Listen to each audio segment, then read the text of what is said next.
Okay, d5, then your pawn's hanging, so that's good. Good for you. Good for me. And now again, I want to move my a pawn up. The other idea I have is I'm h5. a little bit tied down here, yeah? And h5 could be an idea in some cases, because you will never be able to play g takes, because I run with this one. So, what move do you play here as black? I'm already thinking I've given you very good odds here. You've convinced me very quickly, but I'm still confident. But yeah, it's not so easy actually coming up with a plan. Yeah, I mean, we could make these moves because they seem sort of natural. But, well, maybe this. Something like this could be.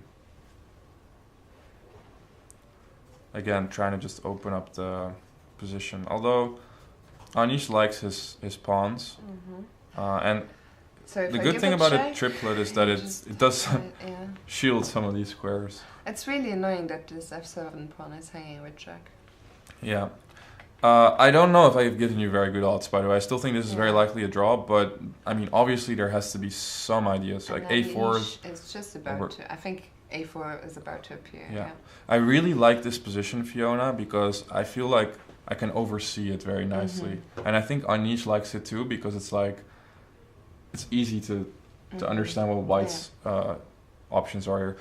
By the way, I didn't like a4 because of d5, but maybe because d4 is a serious thing, but I think queen to a8 is the issue. And again, we're using this pin. Yeah. So I can tell you that he is, I think, sort of happy with this position. Yeah. I think there's chances here. Okay, we just briefly saw Maxim Matlakov come by there, so let's go and see how he is getting on with his pawn down position against Vishyana. So I was wondering if you can create some problems against the king here. So let's say you take. In Dutch, we eten. Eten, yeah. And are you going to go c3 or? No, I would never. Yes, I will go there. Yes. Okay, so now I don't get to... I think I'm getting a perpetual. Just a perpetual straight away. Yeah. And the thing is, if you go c3, it's not that different, because I'm going to go queen d1 and... Oh, well, that makes it... So that clears the cobwebs completely. I mean, there's just a perpetual on the spot. Yeah. For some strange reason, I was thinking that my king... I have a tempo or two, but in truth, my queen on a6, it takes a while to return to civilization, yeah? Yeah. Okay, so from the start with queen c1, just a moment, right here, because I really feel that this is a very pregnant moment. That, okay, let me try a5. Yeah, that's what I like. I like that move a lot more too. Because maybe now even in some of these lines we have, you know, options where the king like runs to b5, for example. Okay, let's see. What would black play here? I think it's going to be a waiting move. So maybe queen, I don't know, queen e2? All right, queen e2, very logical waiting move indeed.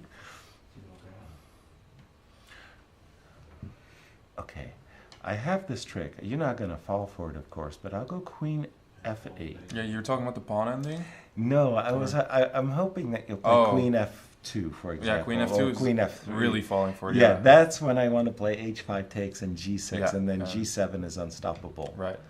Yeah, g7 and g8. Now I was just looking at the pawn ending here, which is also maybe interesting, because I'm pushing this one if you.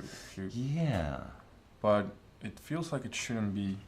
It should be more of a draw, but on the other hand, if you lose it, you're not incredibly surprised either, right? So maybe I could bring the king, for example. Yeah, I think it should be a draw.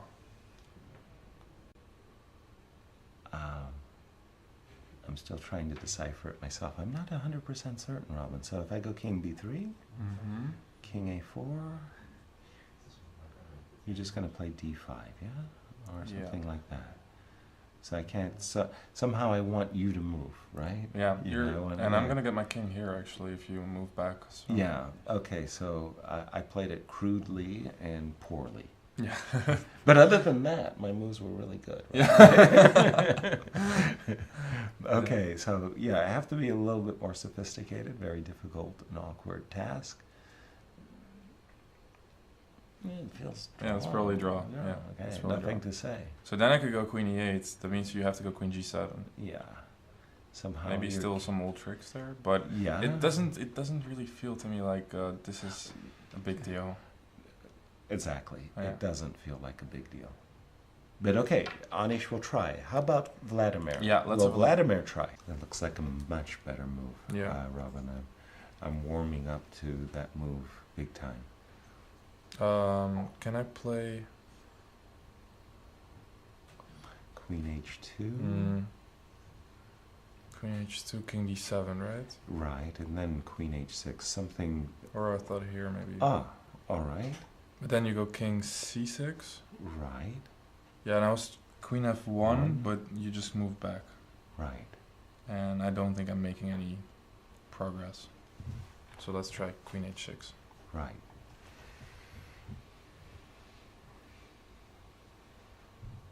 And how has our audience behaved? Has our audience been interactive? Yeah, we got I a mean, couple tweets. All for right, sure. Yeah. very nice. We had our youngest viewer was a 2-year-old from New York. Be serious. Yes, 2 years, 2 years old. And Just what was watching his the show. question? No, there was just a picture of a A 2-year-old. 2-year-old watching but the show. very attentive. Out a little bit. I'm not quite sure what the evaluation of this is. So this is quite exciting because there are some cases where, for example, white plays king to d3, black will answer with c5, and maybe we could see a draw with b5. But it is a bit of a zugzwang situation because basically, let's see, Hou Yifan played the move king d7. Wow, this is very complicated. Okay, king d7. Anish is playing very fast. King d3, almost instantly played. And what is happening here? Why would this not be winning? Of course, it's important to mention that here after c5, this looks winning. I'm assuming this is what Anish was going for. And I'm guessing king c5 here is probably winning. Let's go back to the game because they're playing this out quickly. And Hou Yifan played king c7 over here. Well, that is very, very odd. I'm pretty sure this must be winning. She's counting on king d6 probably. But yeah, this is on the board if you look at the live feed. King to e4 here looks good. And if I'm not mistaken, I think you can go b5 here. Just a pretty simple breakthrough. And I think this is the last. This should be more or less the last move. After king to e4, I think Anish, we're gonna see Hou Yifan resign. The reason being that if you do go back with the king, for example here, I think you should get into zugzwang here once again. Maybe even Anish could walk all the way to here. Okay, I have to be a little bit careful because king d6 is there. So let's see. He's taking his time now. They just reached move 60, so that means they got another 15 minutes, if I'm not mistaken, or 20 minutes. Okay, king to e4. King e6 immediately loses, so we're gonna say king d7, let's say. King e5. King c7. Let's see what happens if we go for this. The problem is if I go here, I simply don't have time to run to g7.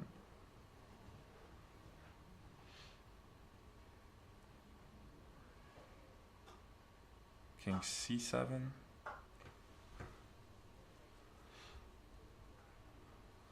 So how is Anish winning this? One thing is for sure, which is that it must be winning. It would be very odd if it's not. Another plan could be to just try and walk to a4 and then play the move b5.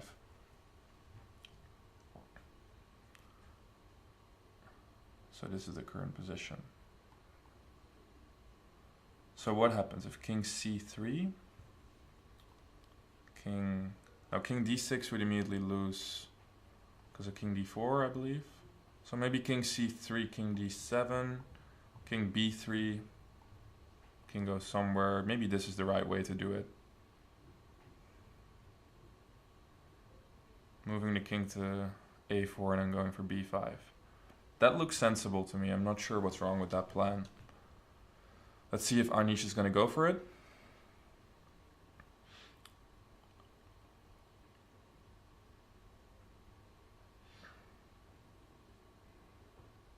King e4 was played instead. Okay.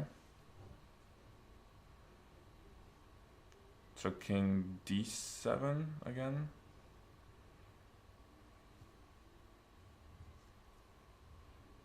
King d6, okay. So king d6 I thought is a mistake because you go here, but I'm not sure at this point if we've already seen this position. We may have, but I thought that check here, this should be a win.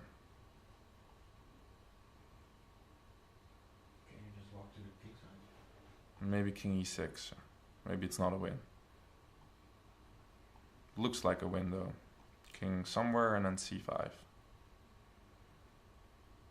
Looks like white's first.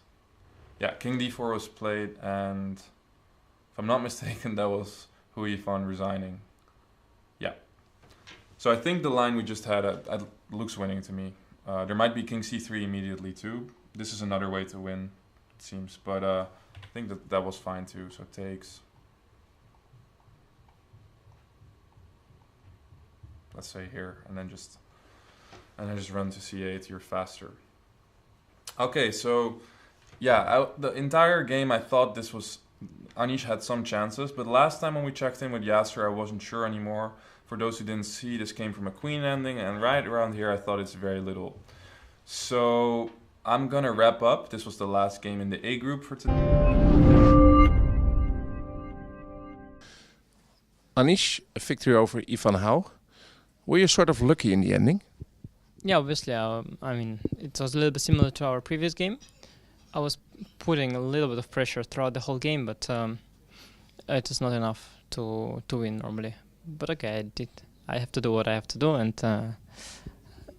yeah, at the end, I was very lucky, of course. A couple of years ago, you were at some point second in the world, and in the last couple of months, years, you have been struggling to come into the top 10.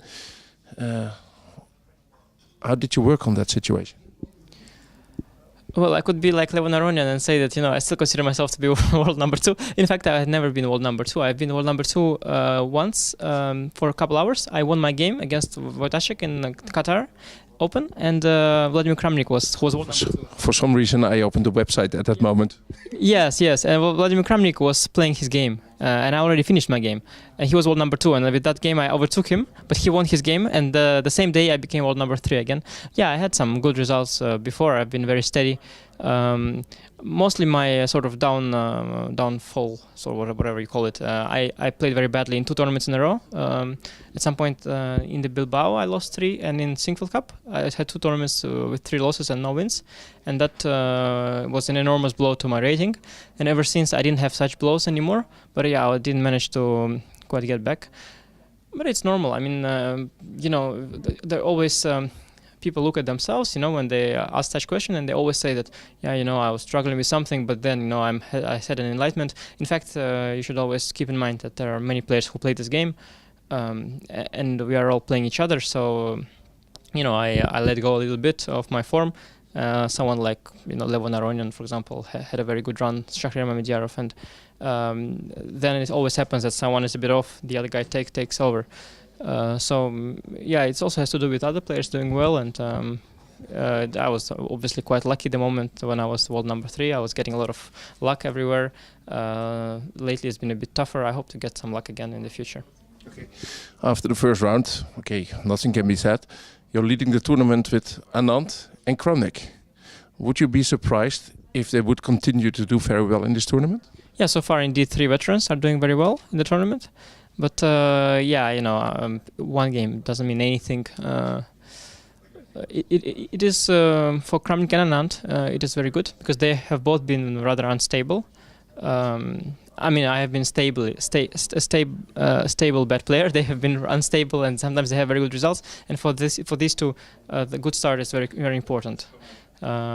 So I mean, for Vichy for sure, you know, and for Kramnik too, they are so unstable that a good start usually is a good sign for them. It means that they could end very high. But of course, we just started. Magnus has his own plans. He is just warming up, and yeah, so many great players here. Let's just wait and see. Anish, thank you very much. Thanks.